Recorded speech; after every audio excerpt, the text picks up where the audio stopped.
So today I'm going to do a relatively short video covering water. I'll go over our water systems here in the Ecovillage, and then at the end I'll talk a little bit about some testing that we'll be doing here in our home to make sure that our water is free of toxicants.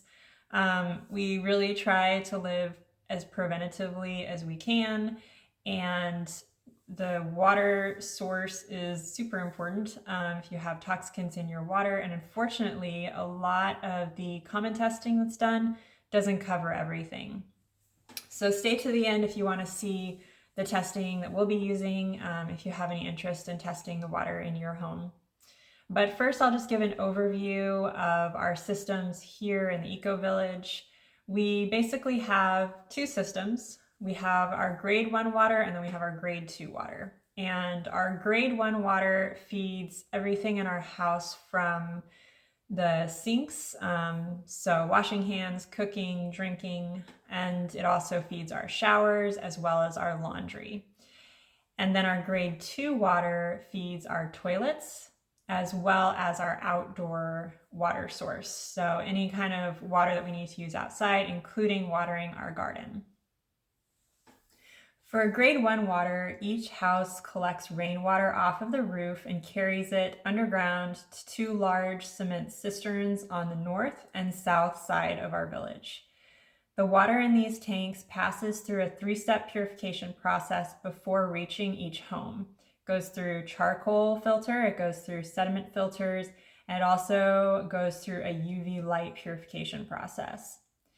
The system received DNR drinking grade water approval and it's monitored regularly, but we do have additional filters in our home for drinking and for showering, just in case one filter unexpectedly fails in the community system. For our grade 2 water, there are 2 retention ponds on the northwest corner of our community land. The main pond is larger and used as a swimming pond from time to time. There's also an older pond and wetlands area just next to the main pond, which was actually on the property when they first purchased the land. There's a stream that runs behind the ponds, so if we're ever low in supply with both ponds, we can pump the water from the stream into the wetland area for filtration and then onto the main pond. From the main pond, the water is pumped through gravel rock beds into an underground storage where it's then pumped closer to the houses and distributed to the community. The septic is pumped into holding tanks on the west side of the property and then flows through vertical wetlands, clearing it up to the point of passing county tests. But then after that, it flows further through horizontal wetland areas and trees on the property for secondary cleanup. We just bought this home in fall of 2021, so we thought we should do some testing on the home. They do periodic testing on the community systems, but we thought we might just take a deeper look at what's actually coming out of our faucets, especially because here in Iowa we have to be very careful with water filtration, considering all of the heavy agricultural chemicals that are used here. If you weren't aware, Iowa is among the top agricultural states. According to state and environmental working group data, in our county alone, 74% of cropland uses chemical fertilizers, not to mention the pesticides regularly being applied by crop dusting planes and other methods. Other counties have even higher levels being used and found in local water supplies. The company that we'll be using for our testing is National Testing Laboratories, and the company's not giving us any kind of kickbacks to promote them or mention them on social media.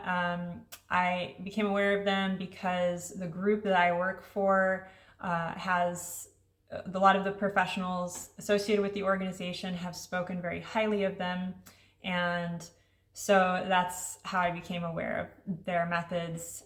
They do offer quite a wide range of things that they test for. This is the testing we're doing. It covers your regular gamut of things that you want to test for, as well as glyphosate and atrazine and many other things that we particularly want to look for here in Iowa.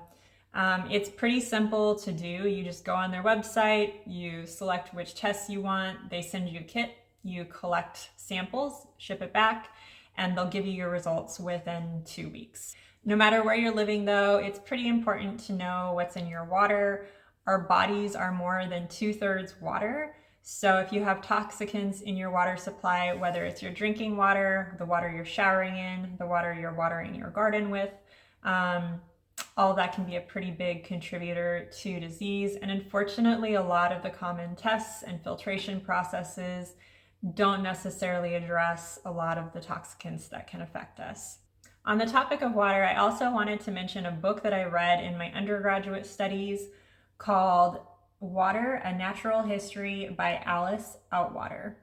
The book gives a lot of interesting information about how water has changed over the course of history, at least in the United States, and the various ecological impacts that have occurred along the way. Anyhow, I hope you guys found some of this information helpful. I'll include links below for the book that I just mentioned, as well as the NTL Water Check website. Thanks for watching, and we'll see you guys in the next episode.